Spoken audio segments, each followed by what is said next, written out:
Bismillah ar-Rahman ar-Rahim. Dear friend and guest of al-Athar, good evening, ladies and gentlemen. Tonight, al-Athar al-Islamiyyah is delighted to welcome Dr. Simonetta Calderini, and it's truly a pleasure to have all of you here for this special significant lecture. My name is Dr. Rima Rudaini from Kuwait University History Department.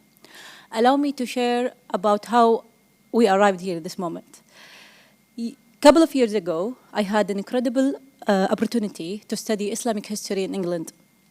Like any curious student, I spent countless hours digging, rushing over books and documents. Then one day I found an amazing book titled Women and the Fatimid in the World of Islam.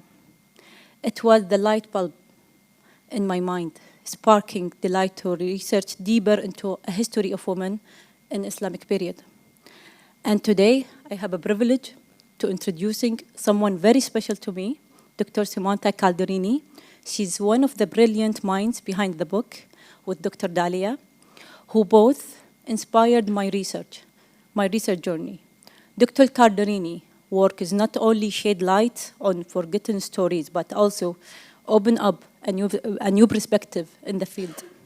Dr. Simonetta Calderini is Associate Professor in Islamic Studies at Roehampton University in London. Her research focusing on different aspects of women and Islam, religion, and gender, and Islamic thought. She has authored several impactful publications, including her recent book, Women as Imam, Women and the Fatimid in the World of Islam and Diversity, Alternative Voices with Contemporary Islam. Her dedication to uncovering women roles in Islamic history has filled crucial gaps in our understanding and reshaped our view of the past. In addition to her scholarly contribution, Dr. Calderini has delivered numerous lectures on topics such as the impact of COVID-19 on Jama'ah prayer and female prayer leadership, case study, London, a departure from tradition and contribution of broad legacy, women imam and uses of the past at the University of Napoli. Today, Dr. Calderini be sharing a lecture titled An Arab Queen of All Seasons, Queen Arwa bint Ahmad al-Sulayhi, her legacy and reception. So, without further ado, let's extend a warm welcome to Dr. Simonetta Calderini as she shares her wealth and knowledge with us. Thank you all for being here, and let's enjoy the lecture together. Good evening. Your Excellency, ladies and gentlemen, good evening and thank you all for being here. I'm very humbled to have been invited by Her Excellency Sheikha Hussa Sabah to the al-Athar al-Islamiyyah, and I'm grateful to have been given such a great opportunity to share my research with this distinguished and varied audience. I would like to thank the whole team of the cultural season, particularly Mr. Walid Thakur, with whom I've been in correspondence for quite a while. And thank you to the al-Athar staff, especially Mrs. Dana Al-Mayal, and a special thanks, of course, to colleague and friend who just introduced me, Professor Rima Rudaini, for her initiative that led to me being here together with Dr. Delia Cortez. And this is the book that Professor Rudaini was referring to, which is in the library in several copies. Let's start. Perfect. Tonight, I'm going to present to you the Yemeni queen Arwa bint Ahmad al-Sulayhi, her life, her importance, legacy, and her reception in modern times. I'm going to start with one example from the present, so about her legacy. In 2011, the Nobel Peace Prize was awarded in Oslo, Norway, to 3 women, 2 from Liberia and 1 from the Yemen, for, and I quote, their non-violent struggle for the safety of women and for women's rights to full participation in peace-building work, End of quote. The Yemeni recipient was political activist and human rights campaigner Tawakkul Karman, who opened her acceptance speech with these words: "Thank you for the award, which I consider as a honor to me personally, to my country, the Yemen, to Arab women, and to all women of the world, and to all people aspiring to freedom and dignity."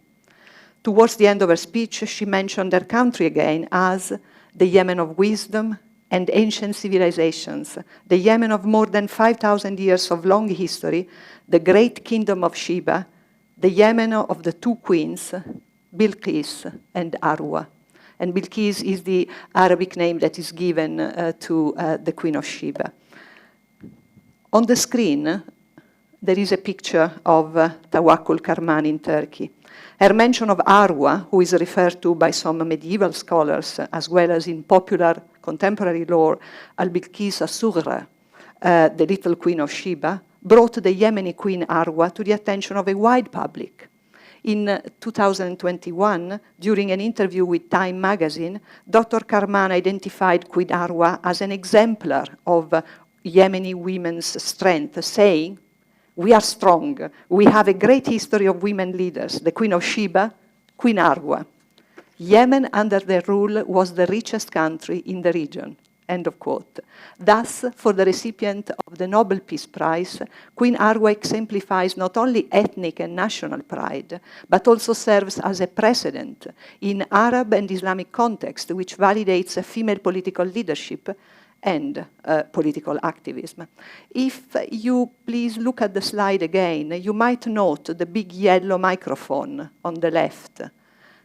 Can you see there is an Arabic writing on it? Absolutely, Bilqis. It probably refers to Bilqis TV, Indonesia, but it's an appropriate coincidence nevertheless, because Dr. Karman's supporters gave her the title of Bilqis al-Jadida. Back to Queen Arwa and Karman's statement, how far can a 12th century queen be a role model for a 21st century political and human rights activist, and in fact for today's women as a whole? In other words, how can the past inform the present? For the past, I'm going to address the following research question. To what extent is Queen Arwa's significance and legacy supported by medieval historical sources? And for the present, I'm going to address how far has Queen Arwa developed into a figure of popular historical memory. To do this, I'm going to focus on two aspects of Arwa's long reign: her political leadership and her position in the Ismaili religious hierarchy. But before focusing on Queen Arwa, an overview of the extent of the Fatimid Caliphate up to Arwa's times, up to the 11th century. So, from the start, Ismailis, I know there are students here, but I know you are all acquainted with different branches of Islam. So Ismailis are Shia, not 12er Shia, but 7er Shia. After Jafar as-Sadiq, there was a split, and Ismailis followed the line of Ismail, the son of Jafar. So supporters of this line of Shia Islam in Syria, where it all started, Salamiyya, Hems, they were supporting figures of dais, of missionaries, with the aim of identifying the current, present imams, who, after Ismail, became hidden, or were believed to be hidden, until at the beginning of the 10th century, a number of missionaries decided to move from Syria to North Africa, and particularly Sijil Masa and Raqqada. There, in 909, the supporters won over the Aghlabids and took over the land and the cities, until one figure proclaimed himself as al-Mahdi, the first Fatimid Imam Caliph, who eventually moved to, Mahdiya became his capital, and then Mansuriyya, and then a subsequent Imam Caliph, al-Mu'izz, moved to what was then Fustat and built the fantastic Cairo, and made it their capital from 969. Imam Caliphs succeeded one another, and we arrive to al-Mustansir Billah.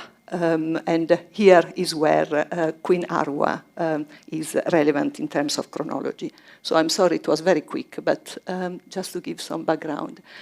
Arwa bint Ahmad, also known as As-Sayyid al-Hurra al-Malika, was the Sulayhid queen of Yemen, whose long reign make her one of the few powerful Muslim and Arab women to have been referred to by scholars of her own time and the later historians.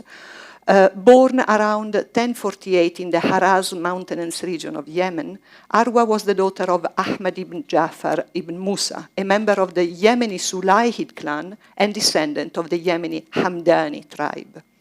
After her father's death, she was brought up in Sana'a, at the palace of her paternal uncle Ali and his wife Asma. Ali had acknowledged the sovereignty of the Fatimid Imam Caliphs in Cairo, established himself in various areas in Yemen, starting from the Haraz region, and with the support of Yemeni tribal chieftains, expanded his authority over important cities, among which Sana'a, which he made his capital, the capital of the Sulayhid dynasty. The well-known 14th century social historian Ibn Khaldun comments that Queen Asma, Arwa's aunt, was very influential in Sulayhid politics during the reign of her husband Ali. Contemporary sources report that Queen Asma personally looked after Arwa's education and must have set an example of female political influence and authority for the future queen-to-be, Arwa.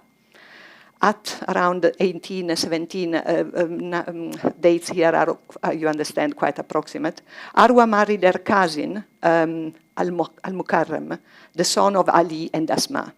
King Ali gave the young bride as her dowry a yearly revenue of 100,000 dinars from the port city of Aden, which was under Sulayhid sovereignty.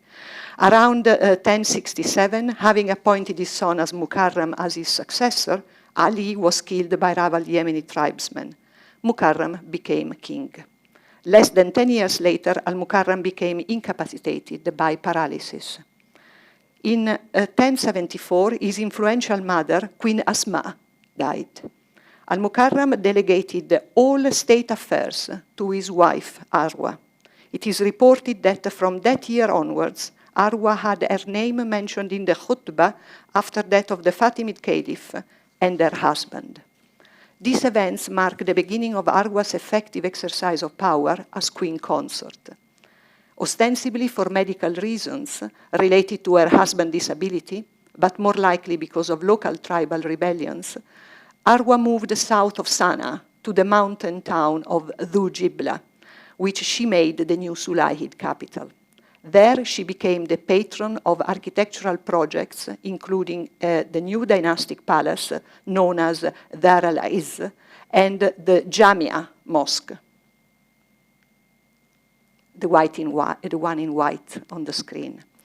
In 1084, King al-Mukarram died, and Arwa continued to exercise authority as queen regent of her 10-year-old son, Ali, known as al-Mukarram Jr. We go back to the chronology. From Cairo, the Fatimid Caliph al-Mustansir sent Arwa a letter acknowledging her son's succession as king. The Fatimid Caliph also sent a letter to chieftains and the people of Yemen, ordering them all to rally around and obey the new king and his mother, addressed by the Caliph as al-Malika. Queen Arwa appoints the Sulayhid commander Sabah to be the guardian of her son al-Mukarram Jr. The 15th century Yemeni Ismaili historian Idris Ahmad ad-Din reports that Caliph al-Mustansir wrote a decree whereby Arwa's status had been elevated to the rank of Hujjah, which is the highest rank in the Ismaili religious hierarchy after that of the Imam Caliph, and asking her to oversee the Ismaili missionary affairs in the Yemen and beyond, which Queen Arwa did in due course with the support of Dais, especially Lamak and his son, spreading Ismailism as far as the Indian subcontinent. To have a woman holding such a high rank as Hujjah is unprecedented in Ismaili and, in fact, is Islamic history. Queen Arwa ruled in her son's name until, by the early 1090s, both her sons, Al-Mukarram and Muhammad, died. As a widow, and with both her sons dead, Malika Arwa became in all effects the sole sovereign. This unusual status of a single woman as queen in her own right might have been the reason which prompted the Fatimid Caliph in Cairo to order her to marry Sabah al-Sulayhi, whom she had meantime appointed as commander-in-chief and who had been agitating to become king. The Yemeni historian Omara, a contemporary of the queen, reports that she reluctantly agreed to the marriage, but that the union only remained a formality and the marriage might have possibly never been consummated. In Cairo, in 1094, the Fatimid Caliph al-Mustansir died, and a split occurred over his succession between the supporters of his younger son, al-Mustali, and the eldest son, Nizar. In Yemen, the queen recognized the legitimacy of al-Mustali as Fatimid Caliph. In 1097, the queen's ceremonial husband, Sabah, passed away. As queen and sole sovereign, Arwa continued to reign over the Yemen until her death. So this is a wonderful example of leadership and at different levels. In 1130, she received correspondence from the new Fatimid Caliph in Cairo, al-Amir, announcing the birth of his son, al-Tayyib. Soon afterwards, al-Amir was killed, and more succession disputes arose in Cairo, with the Caliph cousin being proclaimed in 1132 Caliph with the title of al-Hafiz. In Yemen, Queen Arwa instead supported al-Tayyib as al-Amir's successor, hence starting an Ismaili Dawah organization independent from Cairo, named the Tayyibiyyah, after the name of al-Tayyib, of which she became the official leader with the authority to appoint the various ranks of the Dawah. To the highest of them, Dai Mutlaq, she appointed the long-serving missionary Dhuaib ibn Musa al-Hamdani. In 1138, Arwa's long life, she was 91, came to an end, and with it the Sulayhi dynasty as a whole.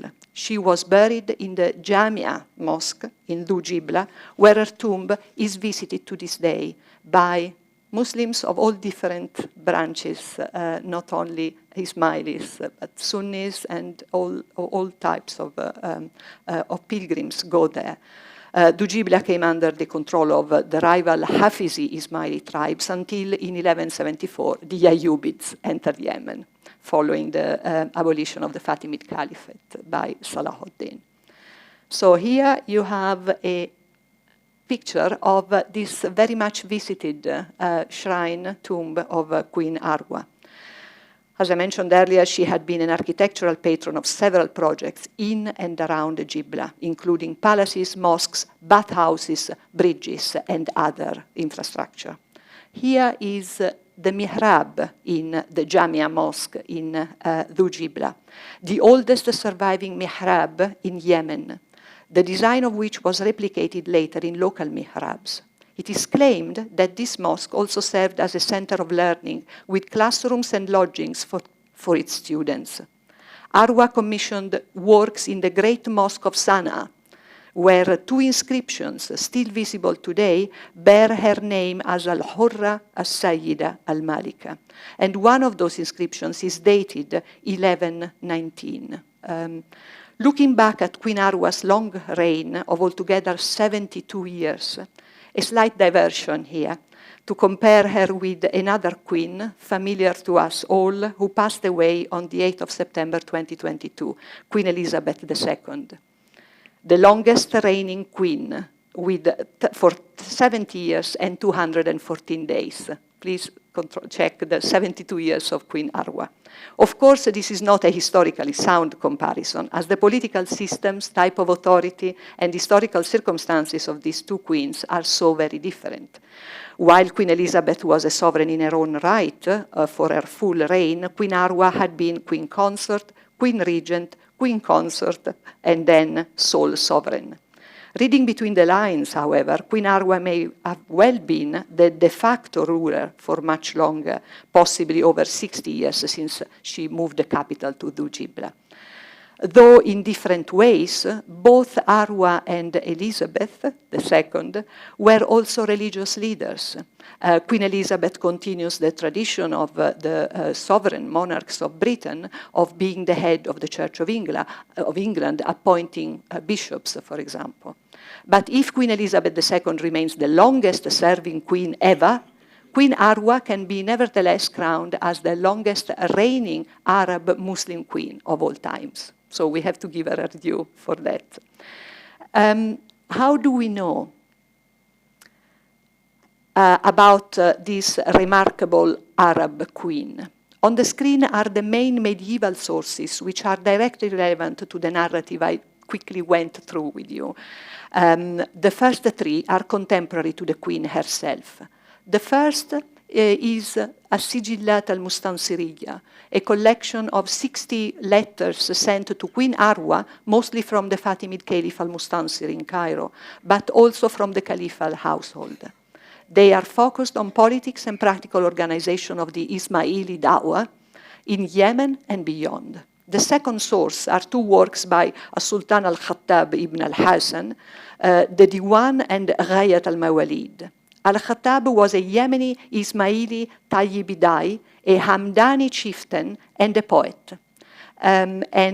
His work is incredibly important because he provided a detailed account of Arwa's reign, and in his work, Ghayat al-Mawalid, he gave a theological justification for her religious status. Najmuddin Omar al-Yamani was a Yemeni Sunni historian who lived in Cairo and who some believe to have been a sympathizer of the Fatimids.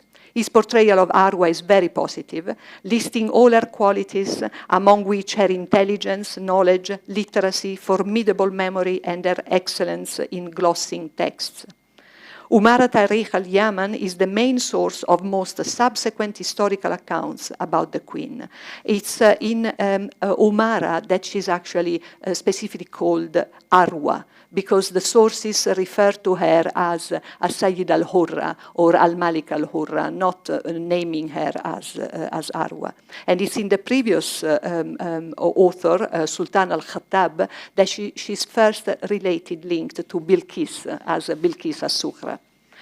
Almost 300 years after the queen's death, the fourth source is the work by Idris Ahmad ad-Din, Uyun al-Akhbar. He was the 19th Ismaili Tayyibidai Mutlaq, that is the very high rank that she initiated before her death, a few years before her death, absolute Dai. A whole volume of his work is centered upon the religious and doctrinal history of Queen Arwa and the Sulayhids. This is another essential Ismaili source about the reign of the queen and her role in spreading Ismailism in India. Being a Dai Mutlaq and therefore a beneficiary and representative of Queen Arwa's legacy to Tayyibi Ismailism, Ahmad ad-Din is the only source citing the Caliph's decree about Arwa being invested with the level of Hujjah. The topic of female political authority and leadership in an Islamic context is, as you all know, to this day, a contested one. The Holy Quran in Surah An-Naml presents an overall positive example of female leadership, of a Yemeni queen, the Queen of Sheba.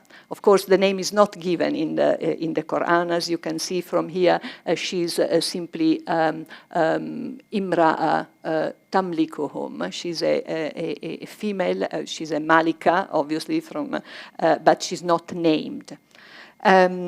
Not only is she a sovereign who is possessor of a mighty throne, but her rule is shown to be based on consultation with her commanders, suggesting a form of shura that characterizes a model ruler and that, down to the modern times, appeals to ideals of good governance throughout the Islamic world. She is shown as being prudent in her policies, as preferring negotiation with Solomon by means of sending him gifts rather than engaging in war. There is no negative connotation found in this Meccan passage about the queen's leadership.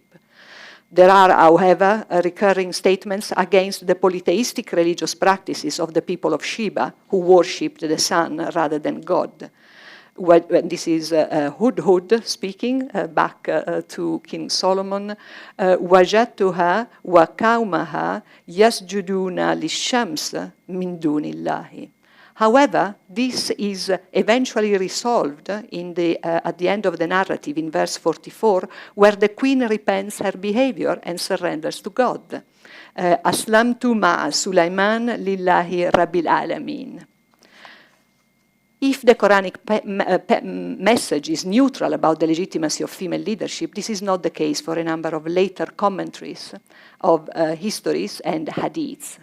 These later developments reflect the scholars' own social and political patriarchal structures. In these accounts, let me first show you some images of the Queen of Sheba and Queen Solomon. You can see them with the crown on their head in the middle and on the left, and a close-up of the Queen of Sheba, which I think is a lovely picture. So these later developments reflect the scholars' own social and political patriarchal structures. In these accounts, as for instance the one reported in At-Tabari's Tarikh, Solomon requires that the Queen of Sheba is married off to one of the Yemeni chieftains, to whom Solomon gives the leadership of the Yemen. Please note the parallelism with Queen Arwa and Saba. A number of hadiths have been cited as a basis against the legitimacy of female political leadership, the best known being the one transmitted by Abu Bakr, one of the companions of the Prophet. And you can see here clear and loud, those who entrust their affairs to a woman will never know prosperity.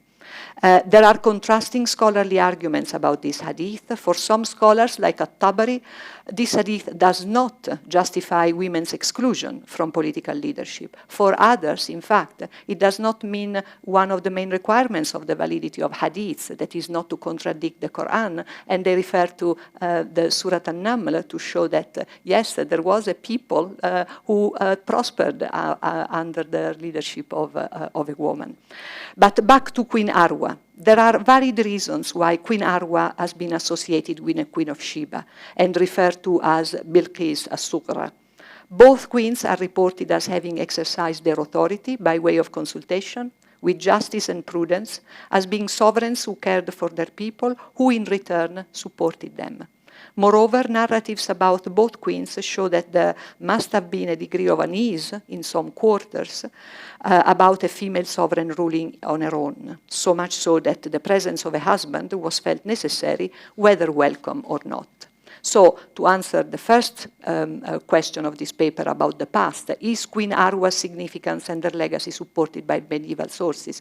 On the basis of the sources available that I showed you here, yes, indeed, it is supported, and the extent is clear there. Three of those sources were contemporary, so from a chronological point of view, they are reliable and in theory devoid of later modifications. Of course, there are some scholars who contest this, like Samuel Stern. However, the type of sources is to be critically analyzed, as they were either official documents issued by the Fatimid court, written by a Sunni historian, Umara, who was, however, very close to the Fatimid caliphs, or by Ismaili Yemeni dais. So they were all, in one way or another, insiders. as was the much later Idris Imaduddin, the 19th Dai Mutlaq, who looks back at the time of Queen Arwa as the historical and spiritual doctrinal link between the Fatimid Imam caliphs and the development of Tayyibi Ismailism that he represents. Nevertheless, these are the sources that have preserved the history of Queen Arwa to the modern day. And I'm going to move now onto a different type of time.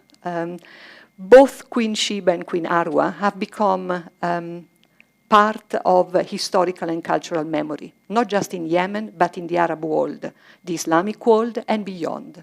By this I mean that beyond historical and literary narratives, both queens have a multi-layered legacy down to the present era. As the accounts of the Queen of Sheba, her life and progeny, I'm thinking of Menelik I, have served as basis for political, religious, and genealogical claims in Ethiopia and in Yemen, so Queen Arwa's historical and collective memory could forge ethnic, national, and religious identities. Today's reference to the Queen Arwa are here used as examples of a reappropriation of the past through narratives which exhibit mainly legitimizing and broadly pedagogical functions. What follows is only a selection of examples just to showcase the variety of ways and agendas in which to represent a female leader from the Islamic past. So I'll start with Queen Arwas for Yemenis today. We have already seen at the very beginning of this lecture that Queen Arwa has become an exemplar and a reference point for today's Yemeni identity. We saw the human rights activist Tawakkol Karman, for scientists, female scientists and medical doctors like Fathia Zahram, writing in The Lancet, a very, very famous medical international journal. Arwa is, and I quote, the first Muslim queen in the Arabian Peninsula to have built different schools, improved the economy, and supported agriculture in Yemen, end of quote. So you see that they go back to those narratives that we have looked at briefly earlier, and they adapted to the present. And in the field of literature, for example, I don't know if any of you have read any of this. There is a Yemeni novelist, feminist, and diplomat, Ramziya Abbas al-Iriani, who in 1998 wrote a historical novel based on Queen Arwa called Dara Sultana, where the queen is portrayed as a successful, respected leader, intelligent, knowledgeable, and resourceful, as well as a caring, loyal wife and protective mother. She's above all presented as an independent woman whom men trusted with taking decisions in her private and public life. In light of al-Iriani's aim, she presents Arwa as a role model for new generations of Yemeni women to fight for and assert their rights. Queen Arwa is praised as a leader who cared for her country, made alliances with tribal chiefs, and provided an overall stability in Yemen. So again, the political element here of the unity. In the field of university education, Queen Arwa University was established in Sana'a in 1996. The founder of this private co-educational university is Professor Wahiba Faria, I'm not sure about the vowels, whose aim was to provide educational opportunities for Yemeni women. The university offers a variety of degrees, some of which are linked to the narrative we heard about Arwa: engineering, architecture, Islamic studies, management, and of course politics. Many of these subjects are therefore linked to the Queen. And if you look at the official website of the university, they explain the namesake of the university, and they tell us that her legacy, Queen Arwa's legacy to Yemen, is made of several, and I quote, dignified works such as Waqf system, the scientific school system, and the irrigation and agricultural system. Whether each of these claims is historically accurate is not the focus here. But what we are focusing on is that these statements represent an example of the Yemeni historical and national memory of Queen Arwa, with an emphasis again on national unity. They reflect also modern understandings of female agency, female empowerment, and inclusive, wide-ranging educational aims. I don't have a separate slide for Queen Arwa for Arabs. In the paper, which is going in the article, which is going to be published, I give references there. But as an example, I chose Arab America, which is a US-based national digital media and educational organization, which aims to promote accurate image of the Arab American community and the Arab world. To inform a wider public of the contribution of Arab queens to world history, they have posted at least a number of articles featuring Queen Arwa. And in 2018, one article called Queens of Arabia Felix by Noor al-Mohsin featured the biographies, achievements, and legacy of 3 Arab queens: Bilqis, Queen Asma, the mother-in-law, and Queen Arwa. The closing paragraph of this webpage summarizes the hopes of the female writer of this piece, and I quote, please, gentlemen, be very attentive here.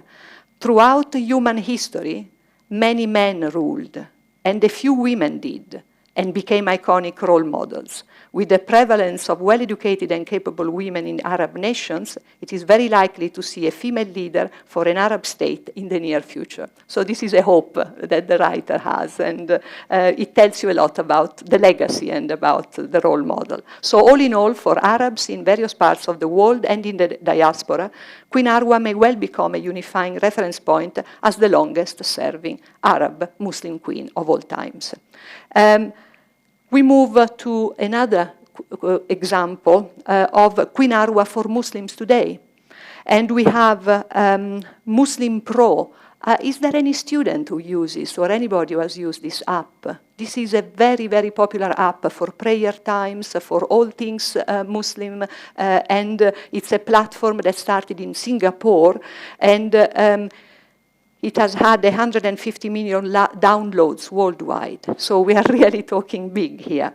The web page about Queen Arwa, aptly subtitled Epitome of Grace and Power, begins by stating that she was the first woman to be accorded the prestigious title of Hujjah by the Ismaili branch of Shia Islam. It continues by highlighting her religious, spiritual, and political achievements, among them her deep understanding of the Quran, building mosques and madrasas. As a sovereign, she's presented as the exemplar Muslim leader, and as a queen, also a person with a strategic eye who fought wars yet negotiated peace treaties. The reader's comments at the end of the webpage are enlightening about how they perceive Queen Arwa.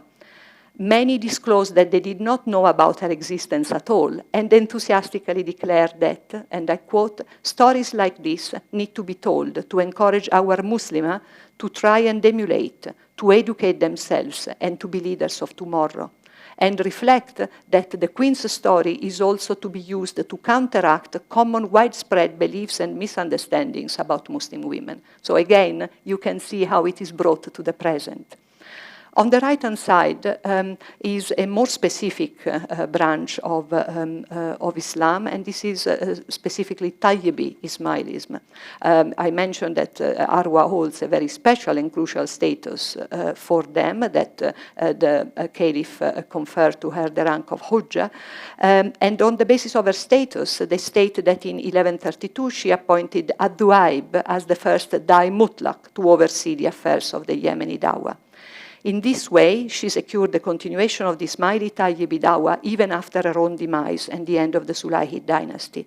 For the Bohora, which I understand that you call Bohra, that is the Gujarati name of Tayyibi Ismailis. It means traders. Now they are mainly based in India and in the diaspora. The line of this Dai Mutlaq continues to this day. In 2017, the current Dai Mutlaq of one of the Bohora branches, referring to Queen Arwa's political and religious achievement, stated that in the Bohora community, and you can see the quote there, there is no glass ceiling in the role women play in society. End of quote. So, with varied emphasis depending on religious group identity, Arwa is presented as a pious Muslim, and at the same time, her public role as queen is presented as not clashing with virtues of modesty, of obedience, nor with their roles of wife and protective mother. We are now going to focus on digital narratives, so videos, virtual platforms about Queen Arwa. Thank you. So we are now going to focus on digital narratives, videos, and virtual platforms about Queen Arwa. A warning is due. Please put your seatbelts on, because we are no longer on the ground of primary sources and academic studies. We are in the digital world of unedited and non-fact-check sources, the world of Wikipedia, of websites for the wider public, of YouTube videos, and of digital games. In other words, the world of millions of people rather than the few thousand academics, historians, and intellectuals. We need to tighten the seatbelt of critical analysis to protect us all from a free fall. If the Fatimids entered the world of strategy or war video games in the early 2000s, the Sulayhids and Queen Arwa arrived with a slight delay as a means to diversify and expand the geographical and historical context of medieval conflicts and alliances between Byzantines, Crusaders, and Muslims during the 11th and 13th centuries. On the slide is an example of just one of these strategy games, Crusader Kings II. Here the Fatimids are represented via the Sulayhid Queen Arwa, turned into an avatar that is a digital character. Quite a popular one, judging by having reached 19 scenarios in Crusader Kings II, and by the distraught comments of users about missing her when her character was dropped in the updated version of Crusader Kings III. In the list of the game's characters, Queen Arwa is identified by a Shia Islam icon. Her starting year of action is 1074, when she moved the capital to Jibla, and she's presented as the first woman to be given a title of Hujja, and their achievements include the improvement of Yemeni economy, patronage of building schools and mosques. We are talking about war games. We are talking about gamers who actually have the opportunity. This is a pedagogical, in a sense, background to then the games and the strategy games. And another digital game is featuring Queen Arwa is the sequel of the highly successful game series Civilizations, which is also praised for its potential pedagogical value. On the screen, Yemen during the times of Queen Arwa is a custom civilization modification of the sequel Civilization V. We are talking about 8 million sales. These custom civilization mods are made to introduce new civilizations to the game and thus offer a way to play and paying homage to historical nations and people otherwise overlooked. This is what the website says. The player leads and is in control of various aspects of a civilization, and the wiki you see on the screen is written and controlled by players. It provides introductory contents such as an overview of the Sulayhi dynasty, a summary of Queen Arwa's life and status, geography, greetings on how to address her, and of course the strategies to play the game. So digital games are able to form virtual and potentially very large communities, not only of players, but of fans who watch players play. So this is the concluding. The journey has been quite bumpy, but this is the concluding remarks. This brings us to some evaluation of the material shown so far and the extent to which gaining a broader exposure of past figures such as Queen Arwa is a positive or a problematic outcome. Here we address the second research question about the present. How far has Queen Arwa developed into a figure of popular historical memory? We saw that for today's Yemeni human rights activist, educationist, female scientist, Queen Arwa has already become a role model, a precedent of not only female leadership, but one based on Islamic principles of social justice and consultation. And historically and politically, she's seen as representing a united Yemen as a result of her type of leadership. For today's Arabs in the diaspora and for Muslims as a whole, Queen Arwa is an unsung heroine to be proud of, unknown to most, but who can overcome religious and ethnic boundaries. She could even become the subject of debates on social media involving players, asking questions about her leadership and whether it was a sole leadership or it was co-owned with others. And it could help even widen and even decolonize the study of history. Instead of belonging to a pool of academics or to specific Muslim communities, digital users belong to a wider pool of thousands, indeed millions of people. The risk of opening up historical figures to wider audiences is that historical accuracy may be lost. So to the historians here is obviously a bit of a painful thing to realize. Stereotypes may be perpetuated, but there are advantages. One is that Queen Arwa's narrative may represent an opportunity to know more about the past in a more inclusive manner. Another is to bring her persona, maybe much adapted, as you can see here, to the present. We might find that she can talk to us about how to cope with change. She moved from one place to another with loss. She was an orphan, with discrimination, but also how to best deal with privilege, wealth, war, power, as long as we never lose sight of human dignity and of spiritual guidance. Shukran jazilan ala hudurikum. This is the end of the paper, and looking forward to your questions.